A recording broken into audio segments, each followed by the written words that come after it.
right, everyone. I hope you had a good lunch. If you recall, yesterday, Mr. Cherry, who is juror number 1, had an unexpected loss in his family. He's informed Officer Coker that arrangements have now been made that require him to be out of town beginning tomorrow morning. And so I haven't spoken to him about that, but I want to bring him in here and ask him. I suspect he's going to say he needs to be with his family. If that is the case, would the state object to relieving him? Would it put Mr. Harbour in? No, of course not. Mr. Jones? No, Your Honor. Ms. Lee? No, Your Honor. Mr. Rogers? Can we ask Mr. Cherry to send this?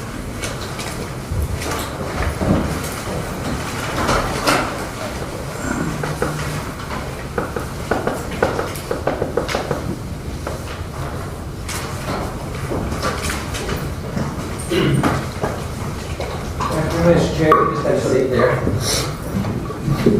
Thank you for stepping in here. Officer Coker has informed me that arrangements have now been made for your family member. Is that correct? Yes, sir. And is that out of town, I take it? Yes, it's in Middle Tennessee, outside of Nashville. All right. Is that something that you would like to attend?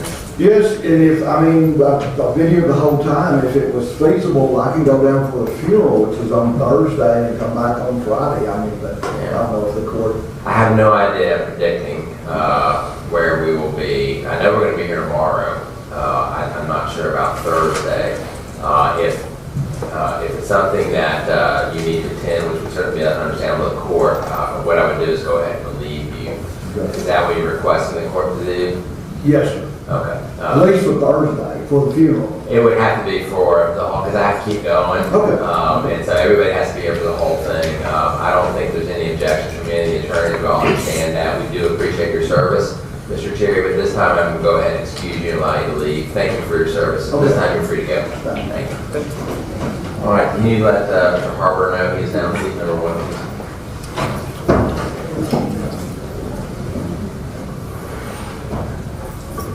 All right, is the state ready to proceed? Yes, sir. Yes, Mr. Jones? Yes, Your Honor. Ms. Lee? Yes, Your Honor. Mr. Rogers? All right, Officer Shaver, you can go ahead and have the jury brought back in, sir.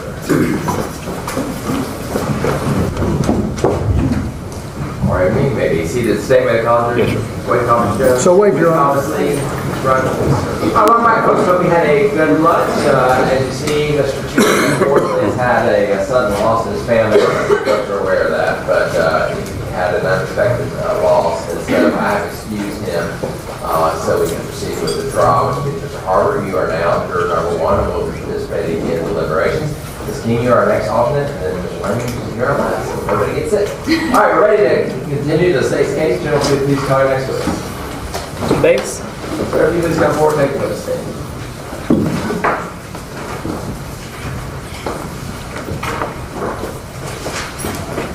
Please raise your right hand. You solemnly swear or affirm the testimony about to give in the case now on trial will be the truth, the whole truth, and nothing but the truth, something God. Yes, sir. Please have a seat, sir.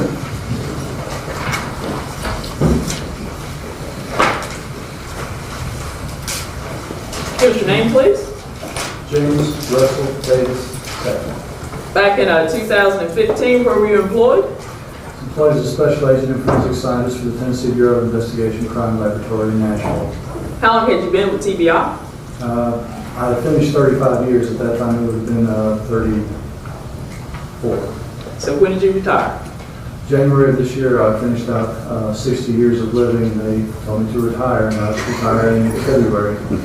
And even though you're retired, do you still do contract work with TBI? Yes, now basically I work part-time. I can work 120 days a year doing basically what I did before, except I don't process crime scenes anymore.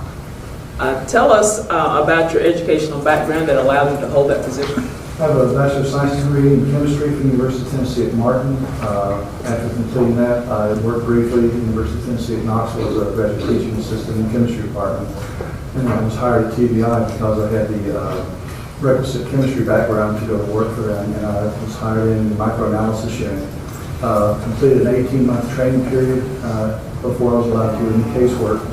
During that time, and since I completed a number of specialized courses, mostly with the Federal Bureau of Investigation, in areas that are very specific to what I do for a living. These would be courses in things like explosives analysis, gunshot residue analysis, pain analysis, matter analysis, unknown substance analysis, things that are not really covered in a university program. at that time anyway, and now with continue working. And have you testified in the past and been accepted as an expert in microanalysis? Yes, ma'am. I testified across the state of Tennessee, a few times in the federal court and a couple of times in New York State and once in Alabama. This would be number 299. We would offer J. Russell Davis as an expert in microanalysis. Any objection? No objection, Your Honor. All right, folks, the court is going to recognize Mr. Davis for the 300th time as an expert in microanalysis, which once again means he's allowed to render his opinion within his area of expertise. But just once again, the fact that he has been designated as an expert does not mean you are bound to accept his opinion. Just like every other witness, it's your job to judge the weight and credibility to be given to his testimony, but he is allowed to give his opinion. Gentlemen, please. So I want to, before we begin, get too deep into your testimony, Exhibit 618, you recognize Exhibit 618? Yes, ma'am. This is a copy of the laboratory report I prepared. It was issued 6/17/2016. It bears my signature at the bottom, and I guess it's already in evidence here. Have to move this in as Exhibit 618. Any objection? No objection. 618 it is. And before I continue on, for the record, we would like to move the evidence Exhibit 574. That's going to be the map showing all the locations. No objection. Actually, I've already marked that one in. Okay. It is one way or the other. Sir, in this case, did you receive a gunshot residue kit from KPD? Yes, ma'am. You did not perform an analysis of that gunshot residue kit. That is correct. Yes, ma'am. Explain to us, what is a gunshot residue kit? Gunshot residue kit is a standardized kit that is used to collect material from someone's hands to try to determine if they may have fired and what was near a gun when it fired. Does the gunshot residue exam test, does it tell you who fired a gun? Well, we know who it was collected from. However, as I stated, the only opinions that I could come up with is that someone fired and or was near a gun. So if someone was standing beside someone who fired a weapon, it's reasonable they may well get this material on their hands and not having fired a weapon. Or if someone picked up fire cartridge cases, they could certainly get this material on their hands. Why is that? Because the material comes from firing a weapon. It's a very specific chemical reaction. The cartridge case is where this material originates within the firearm itself. What is the material you're speaking? What's the material you're testing for? What I'm testing for, let me back up.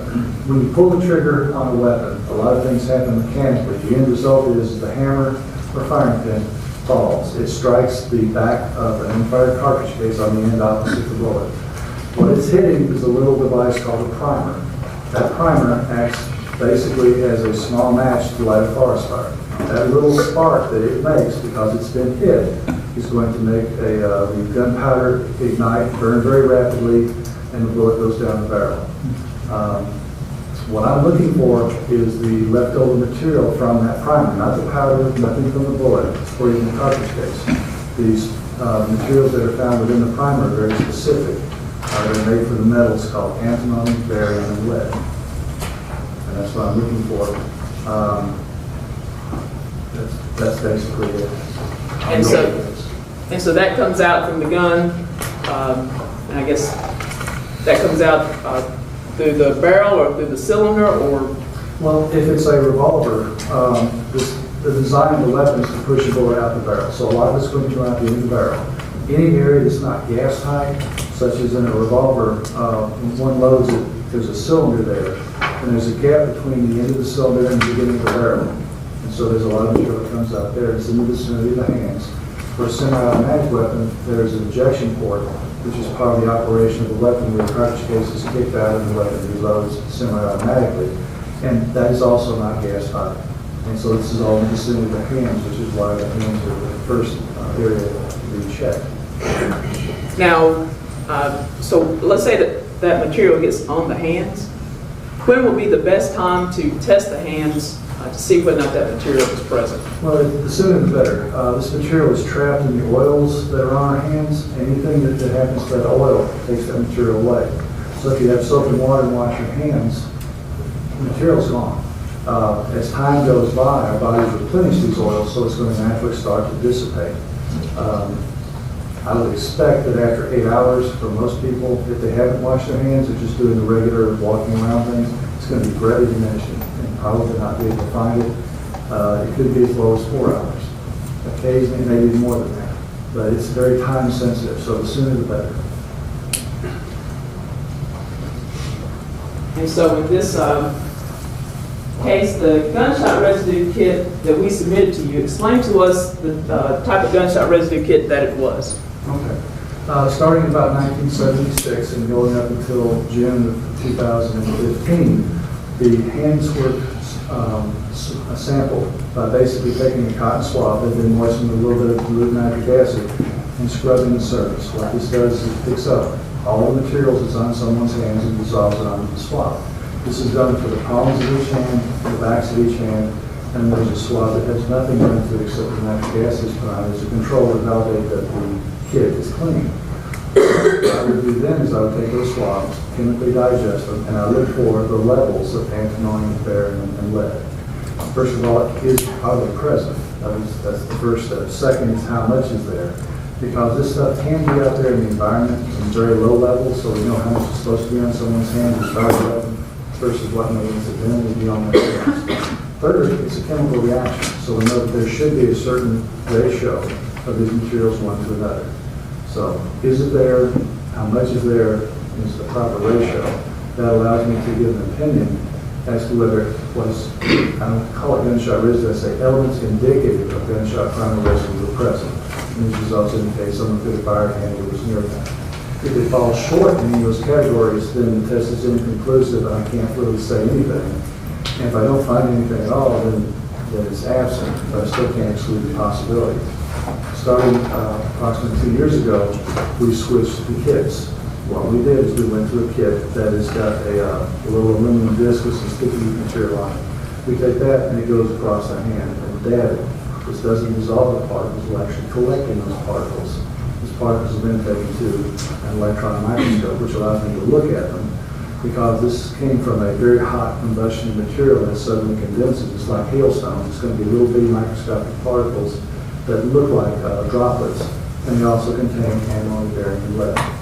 We made that switch over, however, this kit came in after the switch over and basically passed the deadline to run it, so we could no longer run the older style kit because those kits dissolve everything. There wouldn't be anything to look at. That gunshot residue test, was a conclusive test? Well, I can offer an opinion. That opinion is conclusive in that I can say that someone fired, handled, or was near a gun. The difference between firing and handling is really the motion of one finger. That there's not a scientific test for that.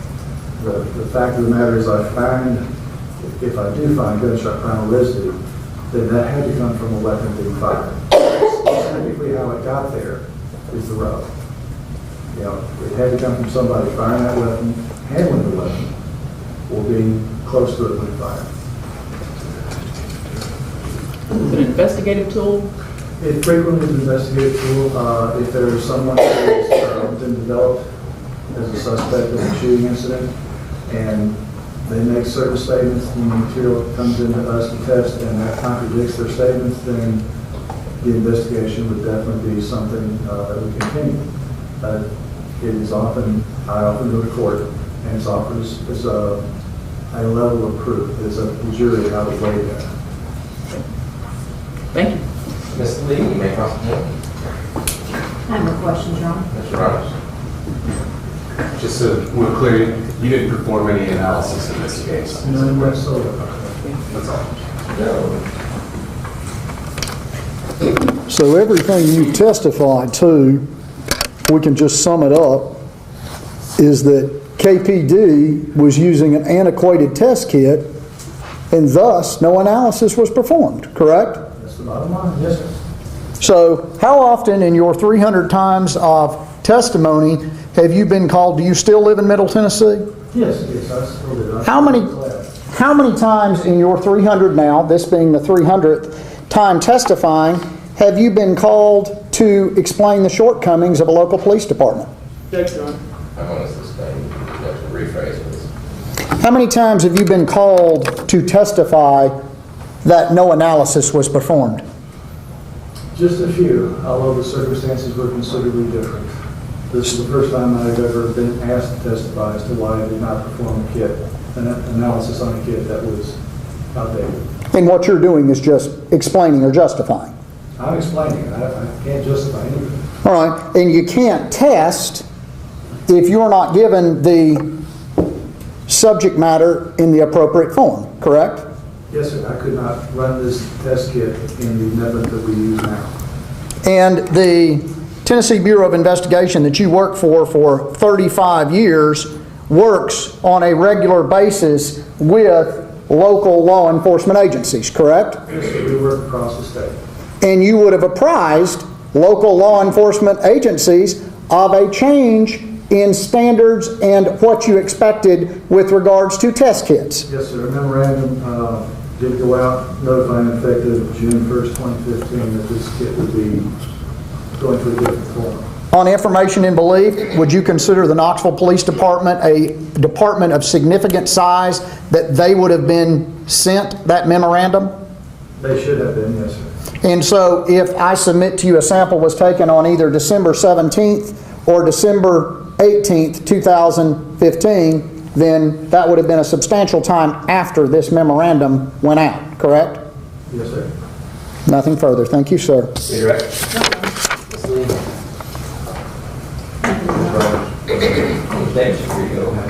Thank you, sir. Thank you, sir. Next one. Dr. Mileusnic Testifies.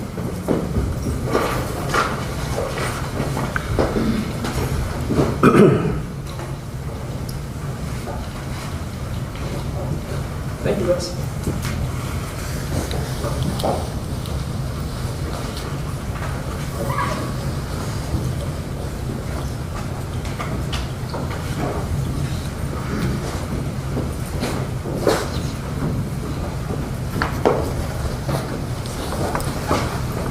I have no objection to her report. Can I just comment that it's not? You solemnly swear or affirm the testimony about to give the case now on trial will be the truth, the whole truth, and nothing but the truth, so help you God? I do. That's it, Doc.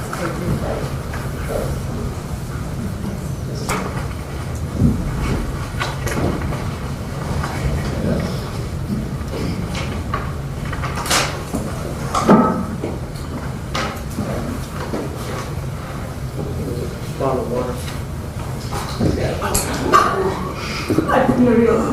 I'm gonna blame that one on this material. Give your name, please. My first name is Darinka, which is spelled Darinka, and my last name is Mileusnic, spelled Mileusnic, Polchan is spelled Polchan. Where are you employed? I'm a Chief Medical Examiner for Knox and Anderson County, employed at Knox County Regional Forensic Center, and I'm also Clinical Associate Professor of Pathology at the University of Tennessee Medical Center. What is a medical examiner? The medical examiner is a professional physician in Tennessee, is a physician who is in charge of investigating or conducting medical legal death investigation situations when death is sudden and unexpected without medical attendance or due to violence. And the larger centers, the larger metropolitan areas have regional forensic centers, and medical examiners are forensic pathologists. So I'm board certified forensic pathologist. Before we talk about pathology, so what does it mean since you are the chief medical examiner? What does that mean? What's the distinction there? So the chief medical examiner, forensic pathologist in a bigger city in Tennessee, essentially somebody who is board certified and trained in anatomic and clinical pathology and forensic pathology. And our main responsibility is to collaborate with the police and conduct a medical legal death investigation, as the end result essentially is to provide information for the family members and also for the health department and the vital records as far as the cause and manner of death. And of course, some of our cases are going to be cases that happen due to violence, and of course our findings are important in the court proceedings. What is pathology? Pathology is a specialty in medicine that deals with the examination of the organs and tissues taken during surgeries, also analysis and interpretation of the laboratory data, and of course performance of the autopsies. And the autopsies are essentially a tool in determining the cause of death, and forensic pathology cause and manner and mechanism of death. What is anatomic pathology? In anatomic pathology, essentially that one portion or subspecialty that deals mainly with determining or giving the surgical anatomic diagnosis in organs and tissues removed during the surgeries or biopsy procedures, as opposed to clinical that deals with interpretation of the laboratory data. What is an autopsy? And the autopsy is a post-mortem examination that consists of extensive external and then internal examination where we examine all the organ systems and organs to determine the mechanism of disease or pathological findings. And the forensic autopsy is slightly different than the hospital autopsy because we cannot really conduct a forensic autopsy in a vacuum. We really rely heavily on the scene investigation to provide us with a proper introduction to the case, to know exactly what we are supposed to answer, what kind of question we are supposed to answer with the autopsy as far as the cause and especially manner of death and the mechanism of death. And prior to Mr. Dobson's autopsy, had you performed many or few autopsies before? Prior to that, many thousands. What is your educational background that allows you to hold this position? The forensic pathologists are physicians, so I graduated from a medical school, University of Rijeka, spelled R-I-J-E-K-A in Croatia in 1986. It's essentially the school with the internship or clinical rotation is a 6-year program in many European countries. And then following that, I stayed at the university for about 4 years to do medical research and teach medical students. I came to the United States in 1991 to continue my PhD studies, and I enrolled at Loyola University Medical Center in Chicago in the neuroscience graduate program.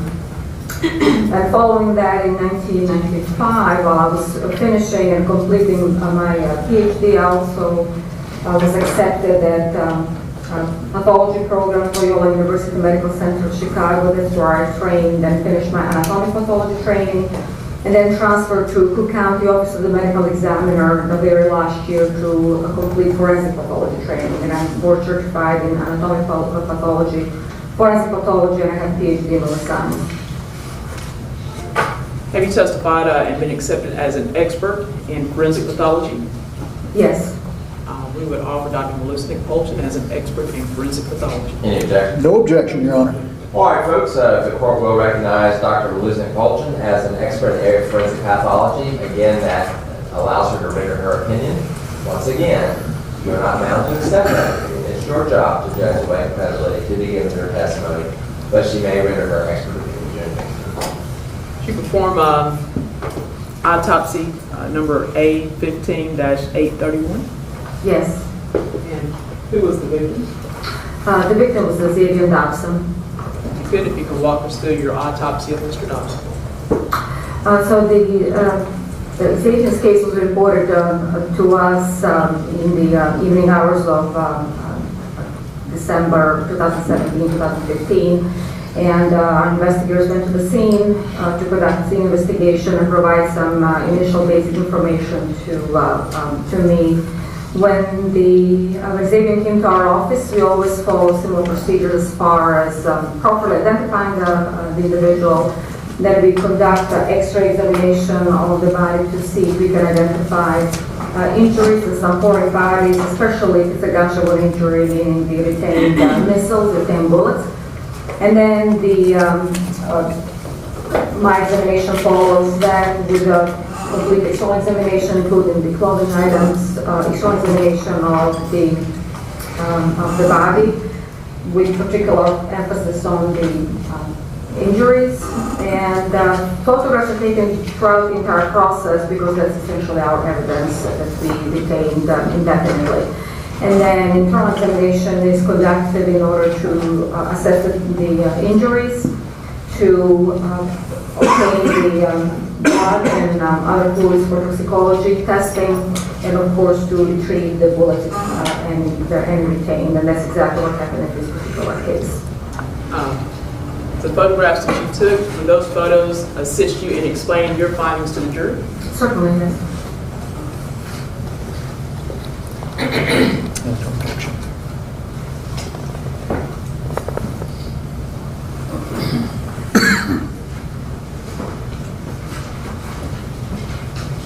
If I can show you exhibits 411 through 433 and ask if you recognize those photos. Yes, so that's a set of photographs from the entire complete series that we took in our office during the autopsy. Move to evidence exhibits 411 through 433. Any objection? No objection, Your Honor. Exhibits 411.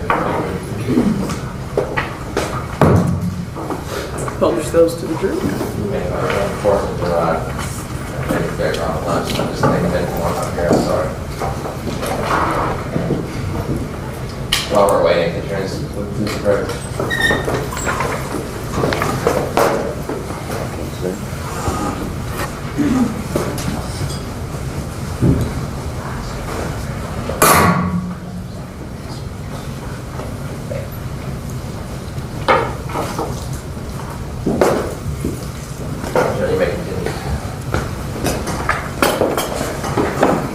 Exhibit 411.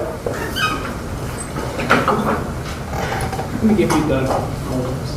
Here, I got an extra one.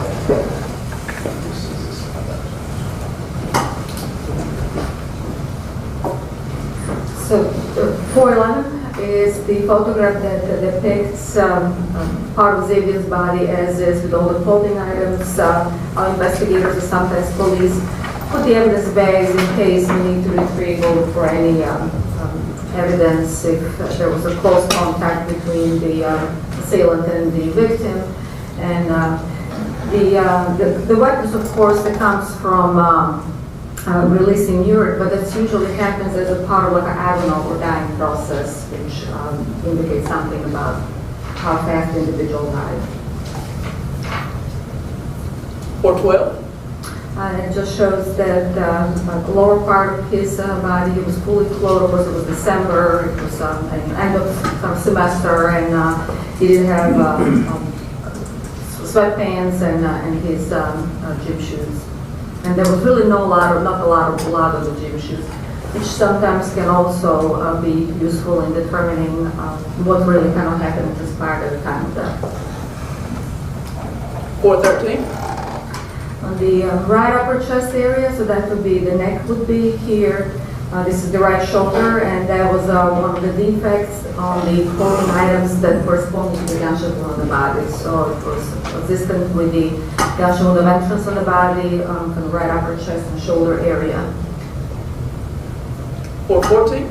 And then the close-up of this particular wound, because it was very dark, and information in the very beginning of the investigation is not necessarily always detailed. The close-up is just taken to see if there's any gunpowder residue seen. I couldn't really see anything.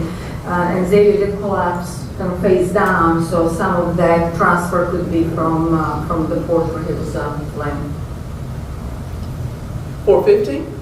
And that is the next layer. The shirt under the jacket actually had two defects, and that basically can speak something about the final kind of movement, how the arm was positioned, especially if the arm is lifted, then the clothing items are going to fold, and the bullet is going to pass through a fold and create two defects instead of one. So that's a defect on the shirt that he was wearing. I believe that was the one that carried like a Fulton logo, and had the two defects that correspond to the gunshot wound on the body. 460. And that's the same shirt, just from far away. We put the white background just to see the location of the wound in the right shoulder, right upper chest area, or the defect corresponding to the wound. Now the back of the shirt just had a lot of blood staining. Not much actually was dripping down, consistent with the description of the final events as he was kind of lounging and falling forward. 418. And it's the sweatshirt that he was wearing, the hoodie, that has the same defect in the right upper chest, shoulder area. 419. And then just another close-up with a white background. 420. We always take a picture of their hands just to show if there's any injury, any gunshot residue or anything like that. And in this particular case, there was just some blood staining, and there was no evidence of the gunpowder residue on the hands. 421. There were, again, some blood transfer. There were some minor scrapes as he fell to the ground. 422. And it's the right hand, which is showing the palm. Again, no, obviously he was not in any particular close contact or altercation with anyone.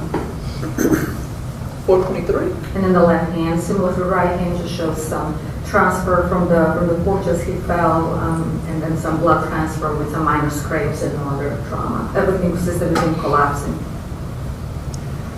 424. As are these injuries on his forehead. Again, that's consistent with the terminal collapse as he lunged and then fell forward. This is what we call abrasions, and they're relatively superficial. 425. And a close-up of the abrasions, again, that's the superficial scrape. It's in the category of blunt force trauma, but it's superficial scrape and minimal bruising, meaning that the survival time was short. 426. And this is Zaevion's identification photograph, in addition to showing our number, but also the location of the injury, the body gunshot wound entrance in the right upper chest and shoulder area. 427. And then the gunshot wound entrance close-up that shows some of the main characteristics. There's a central defect, the piece of skin is actually missing, consistent with the entrance of the missile. And there's asymmetrical ring of abrasion that points toward the direction of the bullet. Essentially, it's coming from right to left, so that the ring of abrasion is consistent with the directionality. There is from right to left. And in this case, this was also forcing slightly downward and then slightly front to back. 428. When we describe the wounds, we always assign the kind of coordinates from the top of the head and from the midline of the body to the wound. Because the bullet was actually lodged and palpable here, we did the same actually for the lodged bullet, assigned the coordinates from the top of the head and from the back midline toward where the bullet was lodged, and that way we can actually utilize these measurements to reenact the events at the scene. 429. That's where I circled the lodged bullet. You can see a little tenting of the skin, and that's where it was lodged under the skin, the left back, kind of mid-back area. 430. In the close-up, there was a very little bruising underneath again. It speaks toward the relatively short, so there was some survival time, but short. 431. And that's what I recovered. And I describe it because I'm not a ballistic expert. What I do, I recover them, I describe them, I seal the bullets in the evidence envelope, sign them, and they're then transferred under chain of custody to the ballistic experts to then analyze them thoroughly, and if possible, match them to the weapon if the weapon is recovered. I describe it as a large caliber, well-preserved large caliber copper jacketed bullet. 432. And it just shows the tip of the bullet had some deformity on at the very tip. 433. And then the base. Thank you. Dr. Mileusnic, you were telling us that you were able to tell the trajectory of the bullet? Yes. And how were you able to determine that? So the measurements for the entrance were about 12, slightly over 12 inches from the top of the head. And then from the midline to the right, it was slightly over 4.5 inches. So that was the coordinates for the gunshot wound entrance. The coordinates for the bullet were actually about 19 inches from the top of the head. So there was pretty much like a 6.5 inch difference. And from the midline to the left was slightly over 4.5 inches. And so because of those difference in locations, what did that indicate to you? So the trajectory of the bullet was from right to left, that was the main direction, and then from top down, downward, and very slightly from front to back. And could you demonstrate on the mannequin the trajectory of the bullet? Certainly.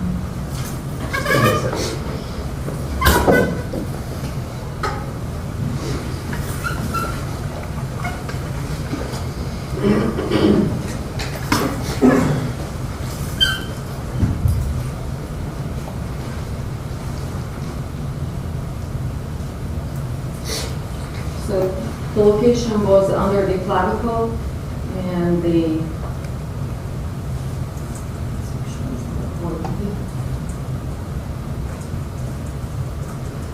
bullet entered under the clavicle. It actually clipped the first rib. It went through the right lung.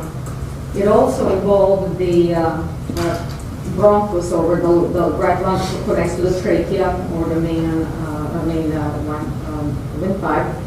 Tore a little bit of the esophagus, and the main actually, well, in addition to the lungs, both lungs being injured, the main injury was really a transection of the aorta. So the main vessel that carries the blood from the heart to the rest of the body was essentially transected, and that was the injury that cannot be repaired.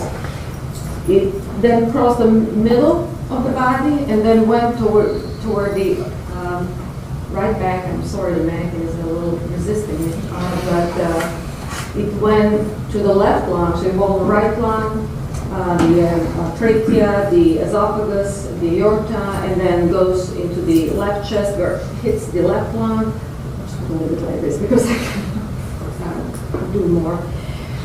The left lung also is involved, one of the lobes, in the right lung both lobes, the left lung only one of the lobes, and then the bullet is recovered from the area on the right here. So, if you don't mind, you can mark the location on the back of the body with the bullet. Yes. Here is a weapon. We would use that.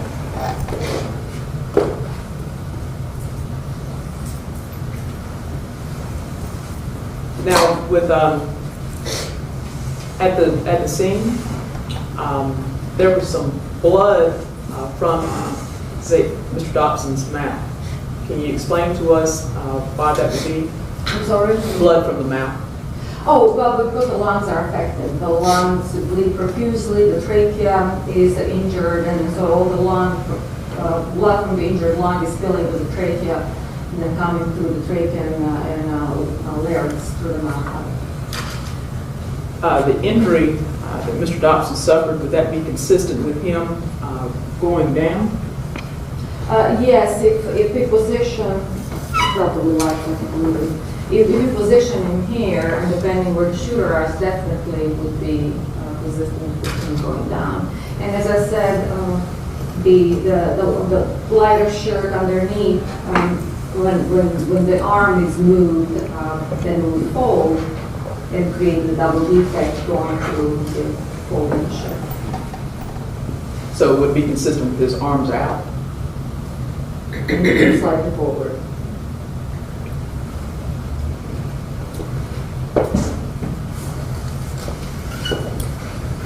Thank you.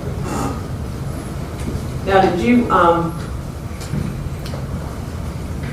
collect some bodily fluids to send off for analysis to see if there was anything in the system? Yes, we always collect blood on all cases and send it for toxicology testing, and the Zaevion's blood was completely negative. Any drugs at all? Drugs, yes, and medications. No drugs at all? No. No marijuana? No marijuana, no. Now also, Mr. Dobson, he took an inhaler. No, he didn't have his inhaler drugs in him either. Well, inhaler, depending what it is, it might not be necessarily tested, but we did run all the common drugs of abuse and some of the medication that can be abused, and that was negative. And you prepare a autopsy report? Yes. You recognize that as a copy? Yes, the Exhibit 434 is an accurate copy of Zaevion's autopsy report with attached toxicology. That is Exhibit 434. No objection. Well, I'd be glad to let you do that, except we already have a 434, Mr. Basic report from Dallas Street. How about 618? 16 would also be good, except we've already taken that one, right? How about 619? 619, we will work this out.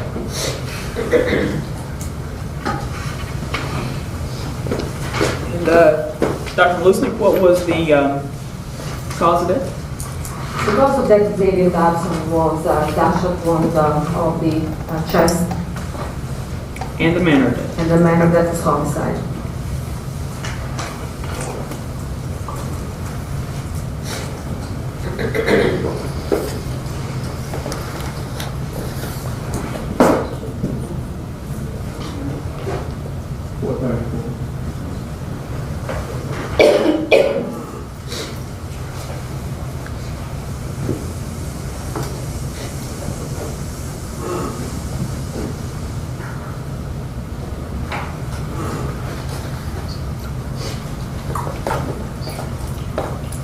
Afterwards. Mr. Rogers, you may cross the hand. Sure. No? Doctor, you testified and referred to some photographs, particularly of the clothing with regards to the fold of the clothing being reflective of his extremity being raised, correct?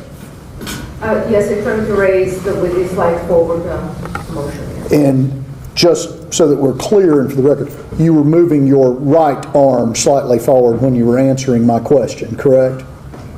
Well, the entrance is on the right side, so yeah, I don't know really what happened to the left arm, but the right arm, though, was just a movement, creating a fold in the clothing. But based upon your infinite experience in over 1,000 examinations such as this, you're confident in indicating that the right arm was raised up and coming forward. It will be consistent with that, yes. Nothing further. Thank you, Doctor. Correct. Ms. Lee. I have a question. Mr. Rogers. Thank you, Doctor. You may sit down. Here you go. Further proof from the state?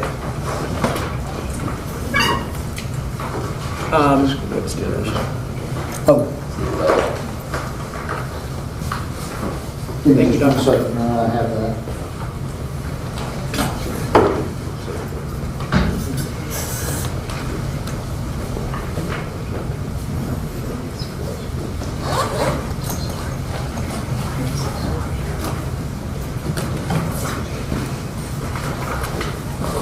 give me 2 seconds, General. I've got it.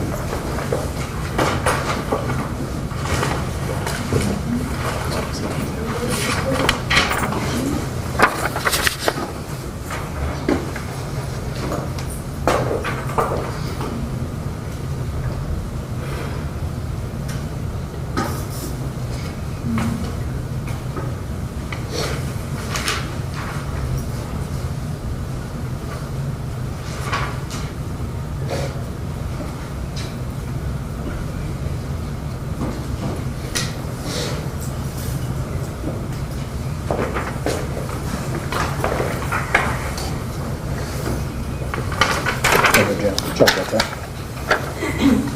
Right, we have entered into an agreed stipulation of facts such that 2 stipulations, that on December 17, 2015, Christopher Bassett had a prior felony conviction for a drug offense, and secondly, that on December 17, 2015, Christopher Bassett had a prior felony conviction.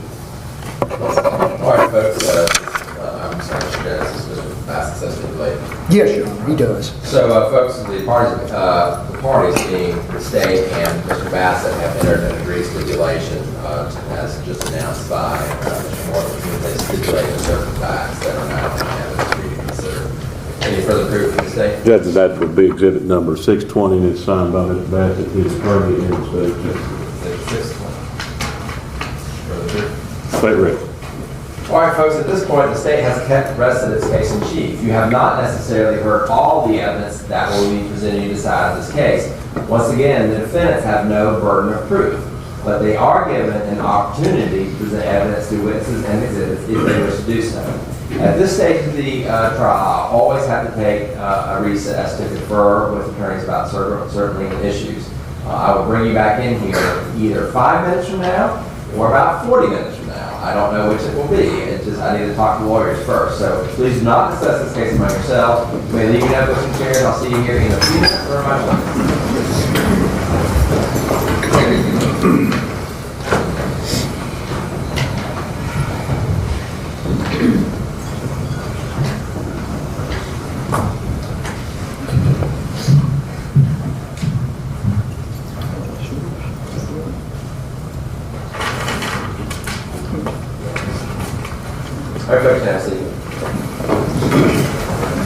All right, so the reason I don't know how long it's going to take is I need to get some direction from the lawyers about where we go from here. If it's something I need to send the jury off or keep them here for the rest of the day. So we left off with Mr. Rogers going first, so that will take us to the defense proof would be Mr. Bassett gets to go first. And so, Mr. Dennis, do you anticipate any proof on behalf of Mr. Bassett? I do, Your Honor. As I apprised, I have an expert flying, and he does not come in till 8 o'clock tonight. We originally had him because I was trying to be a good steward of the state's money. And he'd be first for you, I guess? Yes, Your Honor. Okay. I mean, I'm going to get him on and then get him out of here. Ms. Lee, do you anticipate any proof this time? Besides, rather not they testify, and Mr. other than petition? Okay. So we will have some defense proof tomorrow. So I suggest we just bring the jury in, send them home, and do our legal stuff. I have no issue with that. When we bring them in and after we do, could I go to the restroom before we do our legal stuff? Yeah. Thank you. Sorry, I just need to. You're fine. So can we ask the jury to step back in, please?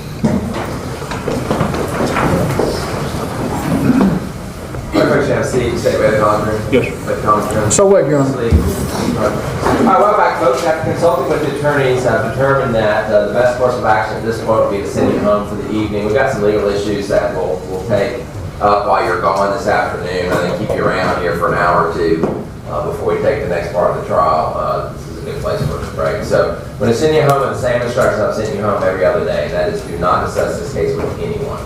Do not try to relearn or discover anything about this case outside of this court in any other manner. So avoid local media, avoid social media, particularly if you have friends who talk about these cases, and maybe you could be exposed to something a reporter or somebody else has put out about this case. So tomorrow, the plan is if the defense wishes to hear any proof, we will hear that then. I suspect we may be getting close to closing arguments tomorrow. What happens is when we do closing arguments, the parties will each have an opportunity to argue their case, and after their arguments, I instruct on the law. Once you hear those instructions, you'll begin deliberations. I do not know how long all that will take tomorrow. It could possibly be that we get this case to you tomorrow. I'm not promising that, but it's potentially you can be deliberated tomorrow. Once you begin deliberations, you are in charge of the schedule within sort of reasonable hours. So if you want to work late tomorrow and begin deliberations at whatever time and work past 5 o'clock, you can do that. That's up to you. I want you to all to talk about that with your family members. Don't talk about the case, but say, hey, it's potential I may have to work past 5 o'clock tomorrow. And if everybody can do that, that's fine. If everybody can't do that, then we can just come back and begin the deliberations, assuming we start tomorrow, Thursday morning. So just be prepared for potentially going later tomorrow evening. If you can't, that's okay. We don't have to, but I want you all to have that option. So please see if that is a possibility for tomorrow. So once again, I'm going to have you take your notebooks with you this time. We're going to keep them locked up overnight. I have a short docket tomorrow, probably about 9:20 or so. I should be finished with that. So be here around 9:20 tomorrow. Have a good night, folks. I'll see you tomorrow morning.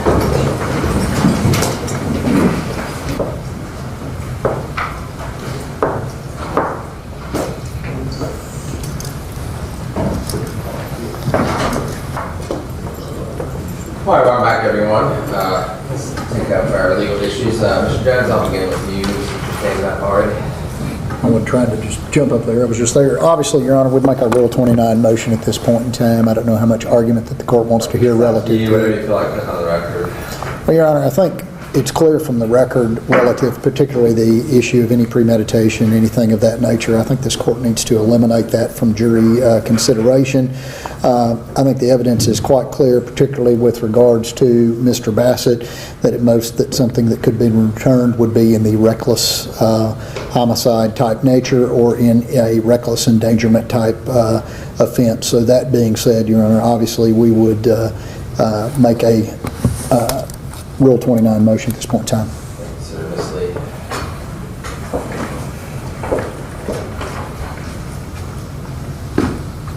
Judge, I'd like to make a Rule 29 motion for acquittal on Mr. Colbert, and I'll save argument for closing. Mr. Robertson. John, I agree with Mr. Jones' argument with regards to the premeditation, just for the record, make the motion for a directed verdict regarding to Mr. Williams, and I believe the state has introduced any evidence that actually places him on the scene that evening in Lonsdale, that is. And so we make a motion based on that. I reserve further argument for closing. All right, when the defendant or defendants in this case make a motion for judgment of acquittal under Rule 29, the court has to look at the evidence in light most favorable to the state. And if a reasonable juror looking at it in that light could not find the state defendant's burden of proof as to each element of the charged offenses, then the court would enter and direct the verdict as to that charged offense and any other lesser included offenses that were not supported by the evidence in that particular light. I've been keeping notes as we've gone throughout the trial toward identity of each defendant as well as premeditation and intent, which would all be significant, I think, legal issues in this case. After doing so, the court has determined a reasonable juror, if they look at the evidence in light most favorable to the state, which is a whole lot of circumstantial evidence, but our law makes no distinction between circumstantial direct evidence. They could find the state has met its burden of proof. I'm not saying they will. I'm just saying that they could if they look at it from the light most favorable to the state. So I'm going to deny the motion for judgment of acquittal at this time and let the case proceed. So next thing we're going to do is talk to each defendant to make sure that you know that if you want to testify, you can. I'm going to do it in reverse order of what we've been going. So I'm going to start with you, Mr. Williams. What I'm going to do is I'm going to swear you in, and you just remain seated there where you are. Mr. Rogers will remain seated and ask you a few questions, just to put on the record that you know if you want to testify in this trial. Okay, so if you please raise your right hand. Do you solemnly swear or affirm the answers you're about to give will be the truth, the whole truth, and nothing but the truth, so help you God? Yes, sir. All right, Mr. Roberts. Mr. Williams, we've spoken at length about your right to remain silent, correct? As well as your right to testify in this case.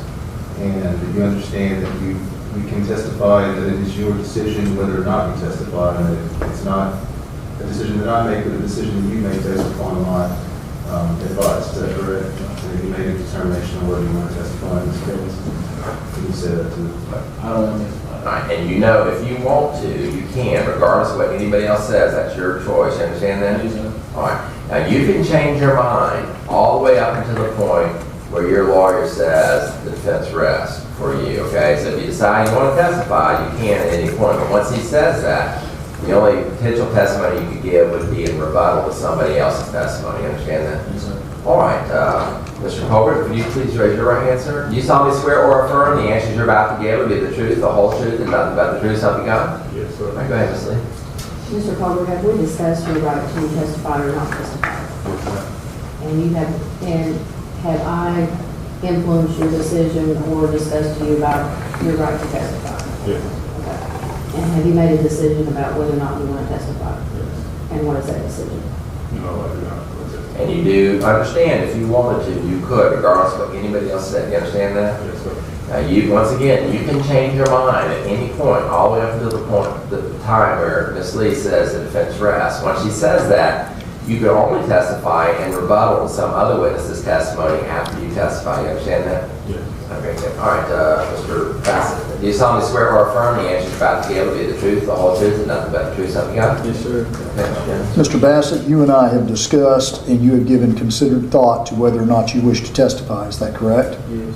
And based upon that considered thought and an evaluation of all the evidence thus far, what is your decision with regards to whether or not you wish to testify? I do not wish to testify. And you do understand you could if you wanted to, right? Yes. Okay. And once again, you can change your mind at any point until your attorney says the defense rests. At that point, you can only testify and rebuttal to some other later witness's testimony. You understand that? Yes, sir. All right, very good, folks. At this point, I want to discuss some instructions. I know you do not have the most recent copy in front of you. I'm going to put it on the board, so we just look on the screen together. Yeah, I think that would probably help us cover.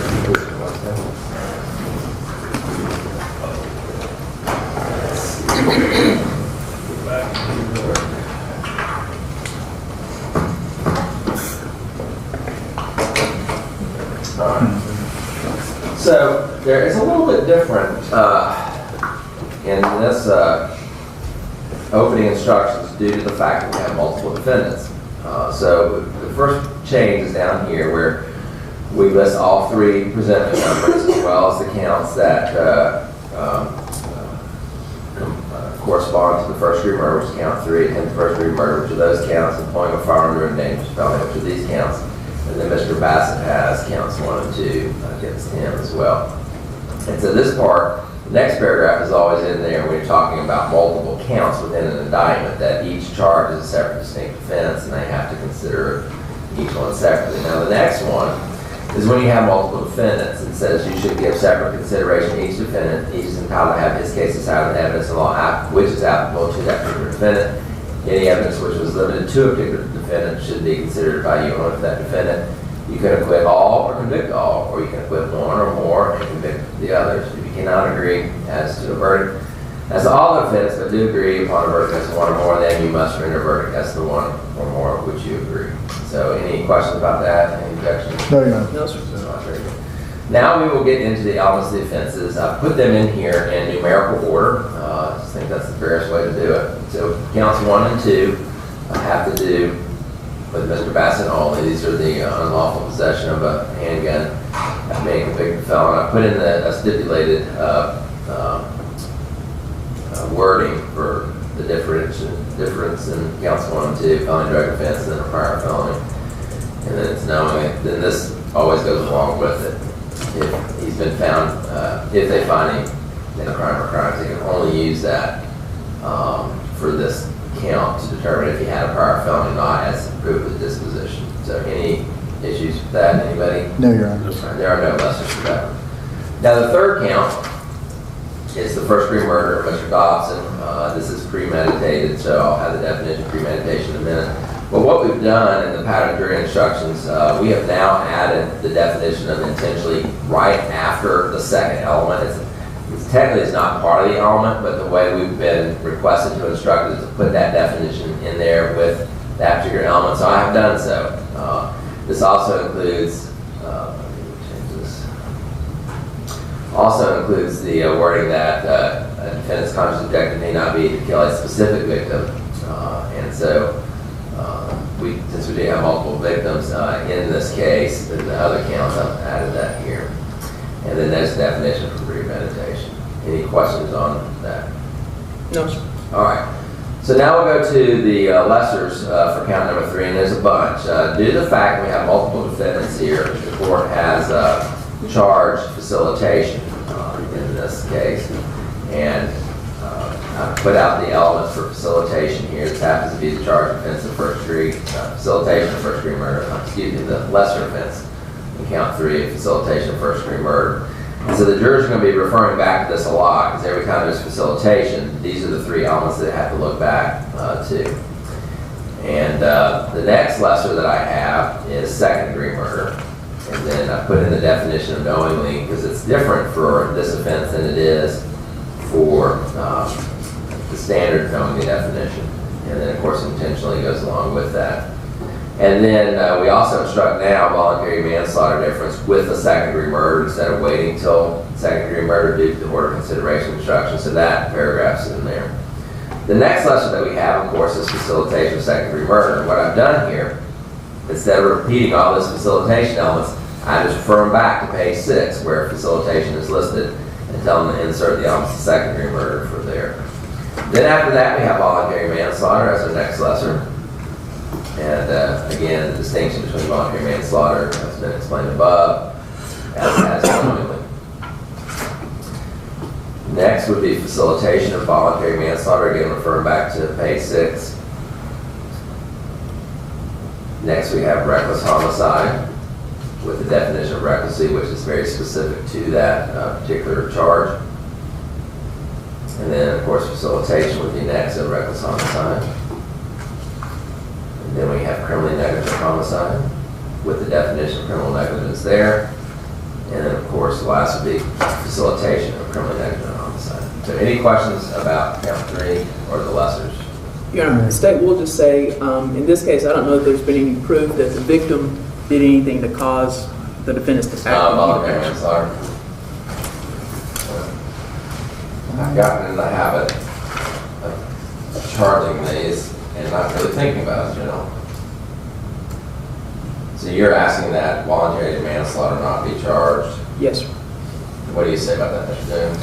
Yeah, I think it should be left in there relative to the jury's choice. I mean, up until the point that the doctor testified, I don't think perhaps that was there, but I think there could be reasonable inferences done, plus the lack of testing with regards to the victim. Ms. Lee? I'll agree with Mr. Jones. Mr. Rogers? I don't take position, Judge. So there's an interesting case that actually came out of this court that I got reversed on, and not that I'm bitter about it or anything, but I think it was wrong. I think it's going to be reversed by the Supreme Court when it finally gets there, but the Court of Criminal Appeals, for some reason, said that when you're dealing with voluntary manslaughter, you're talking about the heat of passion that the alleged actor was in, that state of heat of passion must have been produced by the alleged victim, which makes absolutely no sense at all to me. Now, those judges up there are smarter than me, there's no doubt about it, but I can't grasp that one. Under that theory, I agree with Ms. Fitzgerald. However, because I think it's wrong, I think there is proof in this case to show that somebody may have made these individuals act in a state of passion that would lead them to act in an unreasonable manner, being whoever shot up Brandon Perry's mom. Maybe that's why they were in a state of passion. And so under that case that I was reversed on, I think Ms. Fitzgerald's right. But I think that case is wrong. And so I'm going to stick with my gut, and I'm going to leave voluntary manslaughter in here. Thank you, Your Honor. I will vote the state's objection to the record. All right, now the 4, 7, 10, 13, 16, 19, 22nd, 25th counts are attempted first-degree murder. And so the way you instruct these is you instruct on criminal attempt. So I've done that here on page 15. Again, page 15 will be significant to the jurors because they're going to have to refer back to this every time there's an attempt. And of course, we have first-degree murder. What I've done here is I just said of the alleged victim, which is actually in the pattern. Usually I put the victim's name in there, but there's so many, that's why I have these different counts, that it would kind of make that look confusing. So what I've done is under the elements, I tell them, count 4, the alleged victim is Zaevion Dobson, count 7, it's Faith Gordon, count 10, Kiara Rucker, count 13, Xavier Malone, 16, Lou McNair, 19, Latasha Colbert, 22, Sean Colbert, and lastly, 25th, Jayla Bowers. And so that tells the jury why you have different accounts on that. So any questions about that from the state? No, sir. Anybody from the defense? No, Your Honor. All right. And so now we go into the lessers. Again, there are multiples for this. Facilitation, I do think is appropriate to instruct here. And so I refer them back to page 6, which is where the facilitation instructions are, and then attempted first-degree murder is what they would substitute in for that. The next lesser that I have is attempted second-degree murder. So remember, criminal attempt is defined on page 15, so I send it back to 15 and tell them to insert the elements of second-degree murder, which are defined for them above. After that, of course, we have facilitation of second-degree murder. So I send them back to page 6 for facilitation, and then attempt is described for them directly above. Next, we have voluntary manslaughter. The court's going to make the same ruling on these attempted murders. Count number 3, I think it should apply. So we send them back to 15 for criminal attempt and directly above for voluntary manslaughter.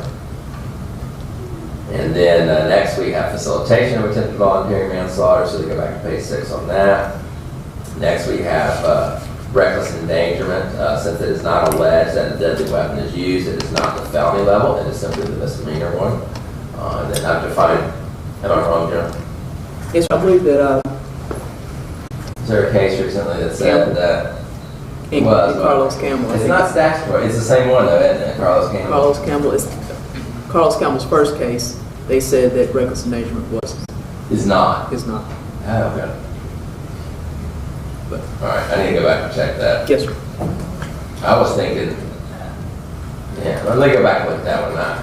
I think this Fitzgerald may be right about that, folks. I do need to go and look. That's one of those that we've always charged, but it seems like recently we've been given some direction not to. So let me make a note on that. Mr. Jones, you want me to heard on that? I guess I want to hear what the court's opinion is as far as when you go back and you look at it relative to that. Yeah. I think it should stay as it is. All right, thank you, Ms. Lee. I'll just wait on this. All right, Mr. Rogers. Yeah, I'll defer to the court judge. Okay. I need to look at that case again.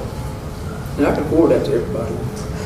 If you, I've got it, but if you could send it to them, that Yes. might be helpful. All right, so maybe misdemeanor reckless endangerment, we'll see. So now we turn to counts 5, 8, 11, 14, 17, 20, 23, and 26. These have to do with the employment of firearm during the dangerous felony. This time, I did put the alleged victims in here under the second element, because at this point, I think they're going to understand the difference between these counts, and it won't be too confusing. And so, did I miss one here? Don't we have an employee with Zaevion Dobson? No, sir. No, we didn't do that. Okay. Because that's not a dangerous felony. Oh, that's right. It just has to be. I believe that's not right. dangerous. Right. Okay. And then,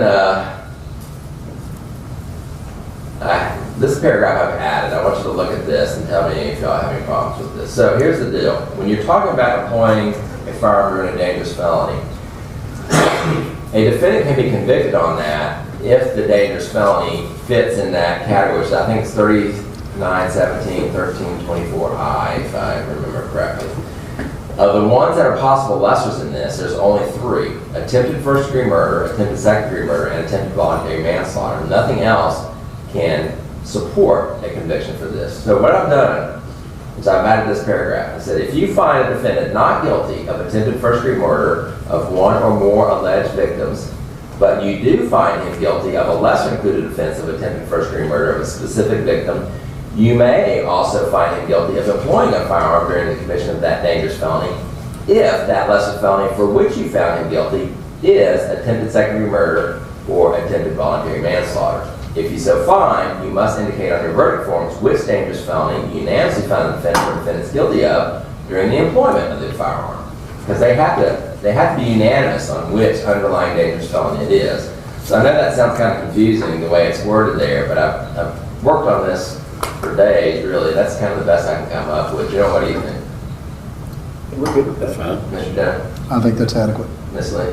On the verdict form. Mr. Rogers? Yes, sir, that's fine. The verdict form will have The verdict check form, yeah. box Check anyway. boxes. So Yeah, I'm whichever- sorry, I don't have them with you, Ms. Judy, so we're on, but each of those employing verdict forms, they will have like A, guilty of employing firearm during the commission of attempted first-degree murder, and then under that, it will have A, attempted first-degree murder, B, attempted second-degree, or C, attempted voluntary. So they will have to circle 2 things, so it'll have to be noted on the verdict form. All right, and so after that, we do have facilitation of employing. I wrestled with whether or not you can facilitate employing, but I found some cases that said it is, so I put it in there. And next, even though I don't think it is, the appellate courts say that possession of a firearm during a dangerous felony is a less included offense of employing a firearm. Again, this goes back to Burns v., which I don't really understand. But anyway, they say it is, so I put it in there. And so there's possession. And then also we have the facilitation of possession as a lesser. Now, I have not put in here, anywhere in these instructions, joint possession, actual or constructive possession. It is added as a potential instruction, would either side or anybody want me to add the definition of possession, actual, constructive, or The state. that you're saying? Okay. Yes. I'll add it. Possession definition. All right, so that's all those. So, of course, we have the order of consideration instruction. Next, I put in here criminal responsibility for the conduct of another. The state has asked that I add the full thing, and there's certain things that I'm sure don't apply, so I've already taken them out. There's one that I have a question of in here, so let's go through this. The first two paragraphs are basically the standard definition of criminal responsibility for the conduct of another. The next one is one that the state has requested that I'm not really sure of.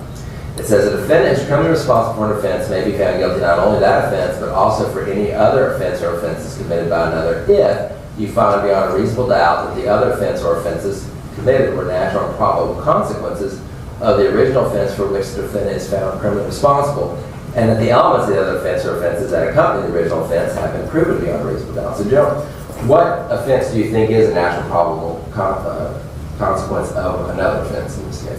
Probably the employing of firearm. So which is the result of which? You're saying the employing is the attempted first-degree murder is a natural and probable consequence of employing firearm? I guess I'm saying I think that our theory is they set out that night to commit the murder.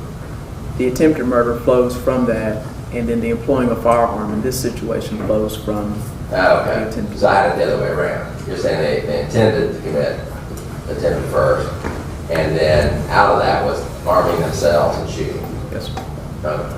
Now, what do you think about that, Mr. I don't think it flows that way. I mean, I think that's stacking it up with regards to what they did. I think they've got to find that their employment of a firearm then went up the ladder. I think it goes the other direction. What are you saying, Ms. Lee?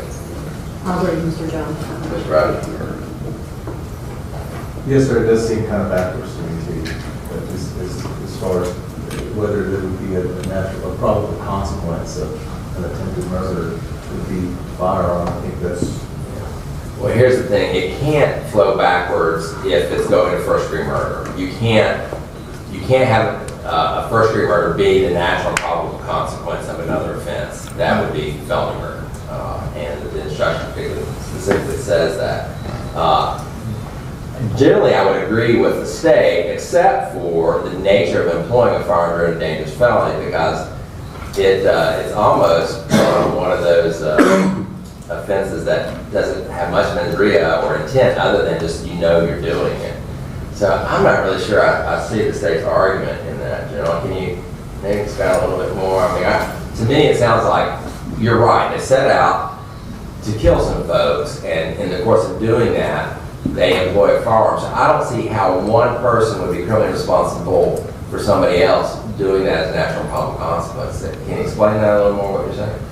Sure. I mean, I guess the theory is, what if, I think Your Honor heard proof, but the jury heard proof that there were 8 people there, and arguably there's maybe 5 guns.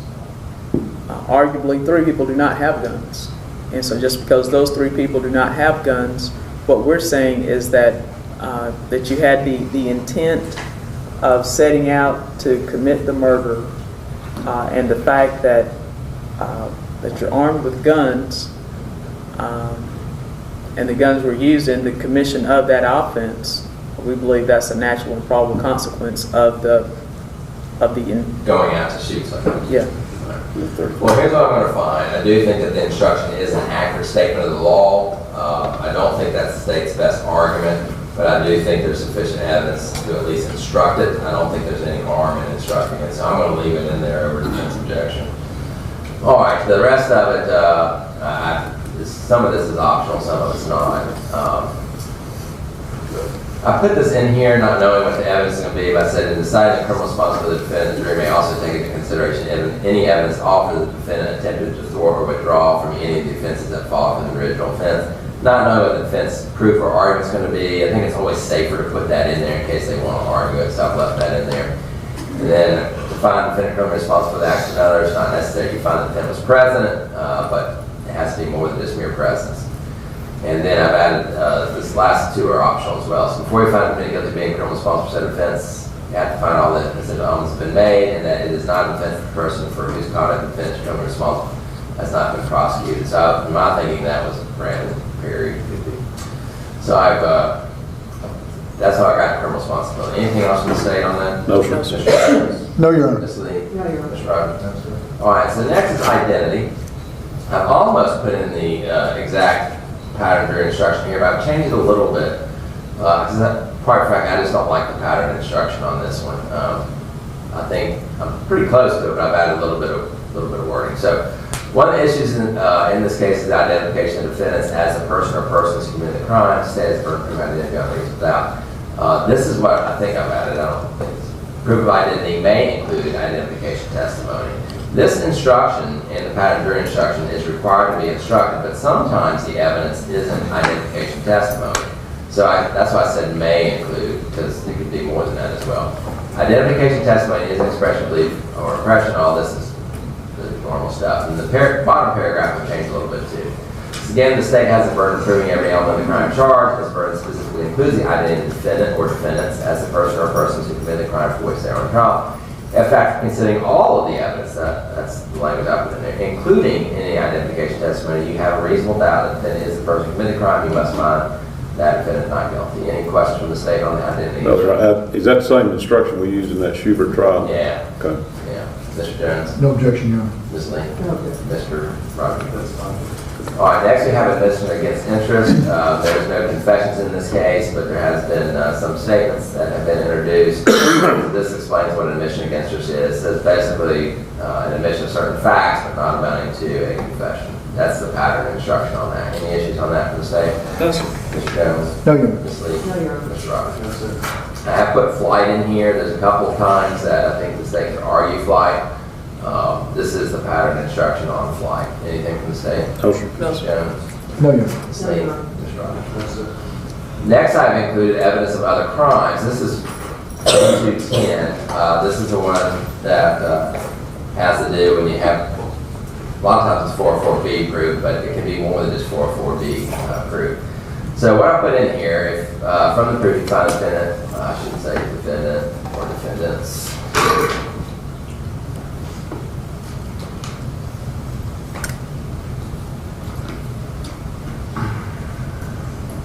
Has or have committed a crime other than those for which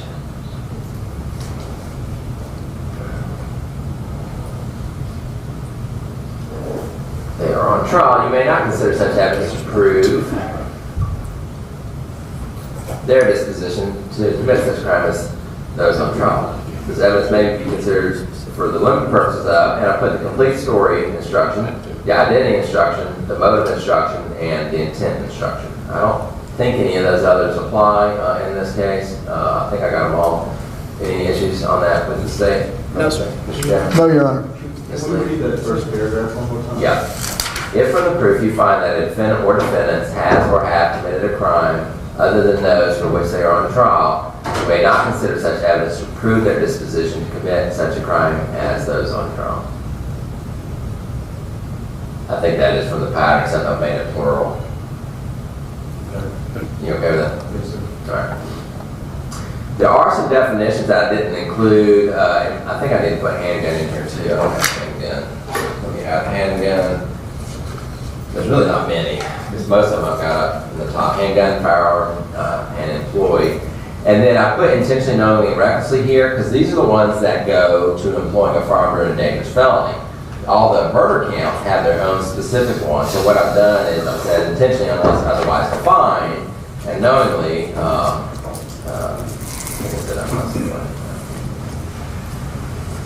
change that too.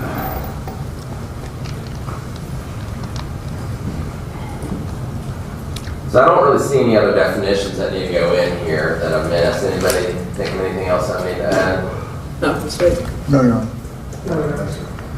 All right, and then the rest of this has to do with witnesses, then reasonable doubt, then expert, kind of got shuffled down to the bottom here. Thomas Walker, Timothy Shea, Marla Newport, Joel Wade, Patricia Rezig, James Davis, and Dr. Lucy Propulsion. At this point, we may have more, which I can always add, but that's the pattern on the expert witnesses. And then the rest of this how the judge. Did we mention the other TBI lady? Sir. What was the other TBI ladies? Do we have her in there? Yeah, Marla Newport. Okay, yeah. Okay, I'm sorry. I was reading and I missed her. Yeah, I think I got them all that we've heard so far. And then, I think that maybe the rest of this all pattern stuff. Yeah, that's it. So, we can have lights back on. General, I'll start with you. Are there any additional instructions that you'd like to add or any objections to what I have in here at this point? I probably missed it. You had the order of consideration fairly early on in there. It's right after the elements. Anything? We would ask for fines. Oh, yeah, Ms. Judy's working on that on a separate page. It is so long and convoluted, it's going to be a charge, so fines will be added in, it's going to be its own separate page, so anything else? All right, Mr. Jones, anything else you think I need to add at this point? No, Your Honor. Ms. Lee? No. Ms. Rogers? All right, so I'm going to marry this with the fine page that Ms. Judy is currently working on and the verdict forms too. Have that out to you in about an hour. I'll email that to you and y'all take a look at it. The one you get should say draft 8. So you'll get draft 8 here in about an hour. Anything else we can address tonight, folks? I guess it was mentioned earlier, there is an expert apparently flying in. Whatever it means, we've been asking for but have yet to receive any kind of expert reports. I do not have an expert report. I do not, Your Honor. Put them on stand. I'm going to put on stand. I'm going to put them on the stand. Wow. Let her red tater chip. Okay. Your Honor, may I have? We'll probably need to have a jury out here before that happens. Okay, we can just have him here at 9 o'clock tomorrow. I will. I'm supposed to speak him at 8 at the airport. May I have the projector? I mean, after everybody's out of here, Oh, I want yeah. to make sure my videos and my stuff's working. Yeah. Anything else, Mr. Jones? No, Your Honor. Thank you. No. All right, folks, I did have a couple short cases. Judge Green is offered to hear my docket tomorrow. I may take him up on that, so y'all be here about 9 o'clock tomorrow, okay? Yes, sir. Court stands adjourned until 9 o'clock tomorrow morning.